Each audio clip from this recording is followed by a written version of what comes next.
Hello, my name is Benjamin Hart. I'm an American attorney and the managing director of Integrity Legal here in Bangkok, Thailand. For those who watch this channel rather frequently, you're probably well aware that lockdowns have been on the lips of many. A lot of people have asked me why I've been doing a number of videos on this topic. Well, it's been rather pertinent. Also, a number of clients, we've been dealing with, we've been watching the practical implications of this policy. And it's poignant, to say the least. But this was something of, in my opinion, a bit of a glimmer of hope toward a kind of a more reasonable approach toward the overall situation. I found this on Twitter actually, and it's from the Pattaya News on Twitter. That's at _Pattaya News on Twitter. But it's the Pattaya News. I believe their website is thepattayanews.com. But we went ahead and I found this via Twitter. And to quote the tweet, we'll go ahead and put this up on screen. Rayong governor releases letter in English, rejects Chonburi or Bangkok-style closures due to rising COVID-19 cases. Says, why should we destroy the economy and close thousands of businesses, putting tens of thousands out of work over cases, parentheses, mostly asymptomatic, question mark. Very good point. And I went ahead, we pulled this up. We'll go ahead and put the letter itself up on here. And to the best of my understanding, this was actually put out in English. So I thought that was rather interesting. But we'll go ahead and put this up on screen. I'm going to go ahead and quote what I thought was a rather relevant part. Quoting directly, requesting Rayong people to forfeit with their pain again, and then the outbreak in our province will really end or not. If the epidemic situation in Bangkok and neighborhood areas are still being like this. Therefore, in order to have the least impact on the big group of Rayong people, because at present time, Rayong people has been affected for a long time, in this regard, the Communicable Disease Committee has still not formulated any measures to order the closure of business. So basically, it appears that the governor in Rayong has done what we've described previously as sort of a cost-benefit analysis and said, look, these lockdowns have a tremendous, can lead to a tremendous, to sort of paraphrase, sort of forfeiture on the part of the economy and can cause a great deal of pain with respect to the economy. They're not going to go ahead and engage in one of these full-on lockdowns. And I really have to say,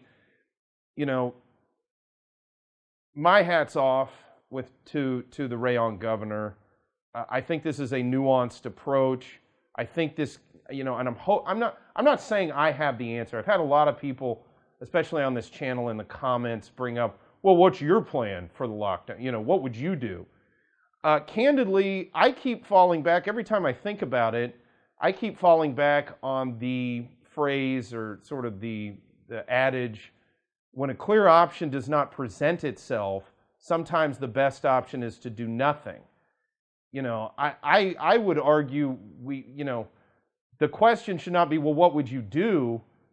My argument would be, I think we should have gone, if I could get in a time machine and go back and I had my druthers and, could have some sort of influence over things, my position would be, why do we have to do anything? In the sense that why is lockdown the default position? Again, I don't know what the answer is, but I would say when a clear option doesn't present itself, the best option may be to do nothing. Furthermore, we have now seen at this point the impact that these lockdowns have caused in terms of the economy. We know what it does economically. It's devastating. There's a very serious question, and we've done videos on this, as to whether or not it really has any substantially beneficial impact in terms of, curbing much of anything. And I've done a lot of the analysis on this. What I find even more interesting now is I believe the Daily Mail has come out with an article where they've noted that, for example, in the UK, cases dropped 22% after quote-unquote Freedom Day. You know, they expected things to go up, and after the lockdowns ended, they went down, which I don't know why that occurred necessarily. I have some opinions, maybe, but as a layperson, they're merely that. Meanwhile, the same phenomenon seemed to occur in Florida and Texas after the end of their lockdowns.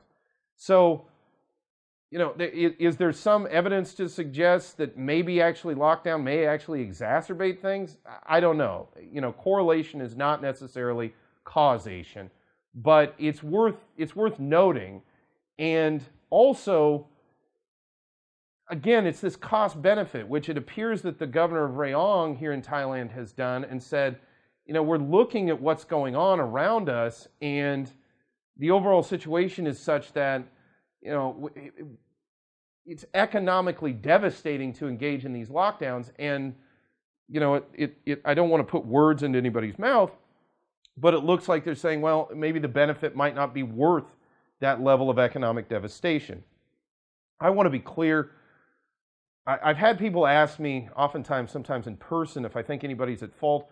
I've made videos on this. I don't think the blame game is worth it here. That's not the point. I cited a quote from the film Rising Sun with Sean Connery and Wesley Snipes, where he's talking about how the Japanese, they have a saying, fix the problem, not the blame. Find out what's messed up and fix it. That way no one gets blamed. That's my hope. I don't want to blame anybody. But I think, you know, we've used methodologies over and over that have been questionable with respect to their efficacy. At this point, it might be time to be looking at things from a slightly different angle, from a slightly different perspective, as appears to be the case in Rayong. And hopefully, maybe by having something of a paradigm shift, we might end up with a situation where no blame gets foisted on anybody, and benefit is all that comes out of it.